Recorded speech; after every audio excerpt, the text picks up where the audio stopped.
লুটতরাজ ১৯৯৭ সালের বাংলাদেশী রাজনৈতিক পটভূমির প্রেক্ষাপটনির্ভর মারপিট নাট্যধর্মী চলচ্চিত্র।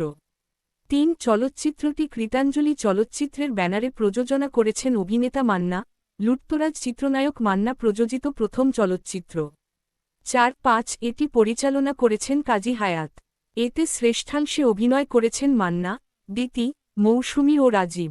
৬-৭-৮-৯ লুটতরাজ ছবির ভিসিডি প্রচ্ছদ।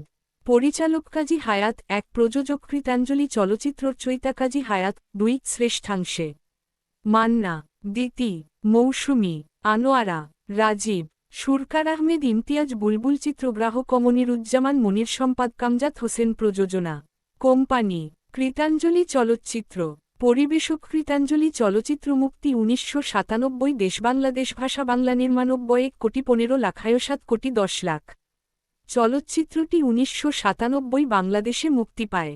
মুক্তির পর ছবিটি সুপারহিট ব্যবসা করে।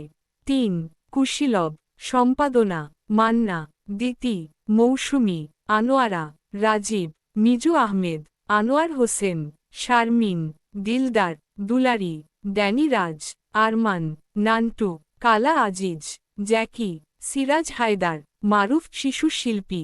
সঙ্গীত সম্পাদনা লুটতরাজ চলচ্চিত্রের গান রচনা সুর ও সঙ্গীতায়োজন করেছেন আহমেদ ইমতিয়াজ বুলবুল। গানে কণ্ঠ দিয়েছেন রুনা লায়লা, কনক চাপা, আগুন, খালিদ হাসান মিলু, ডলি সায়ন্তনী ও আইয়ুব বাচ্চু।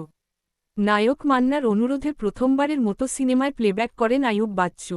১০ আইয়ুব বাচ্চু ও কনকচাপা গাওয়া অনন্ত প্রেম তুমি দাও আমাকে গানটি তুমুল জনপ্রিয়তা অর্জন করে। ১১-১২ এই গানের মাধ্যমে ব্যান্ড ও রক সঙ্গীতে বাইরে চলচ্চিত্রের সঙ্গীত জগতে আইয়ুব বাচ্চুর সফল পদচারণা শুরু হয়। ১৩ পুরস্কার ও মনোনয়ন সম্পাদনা উল্লেখ্য সম্পাদনা লুটতরাজ চিত্রনায়ক মান্না প্রযোজিত প্রথম চলচ্চিত্র। ৪-১৪-১৫-১৬ এই চলচ্চিত্রটি মান্না মৌসুমী জুটি অভিনীত প্রথম চলচ্চিত্র। ১৭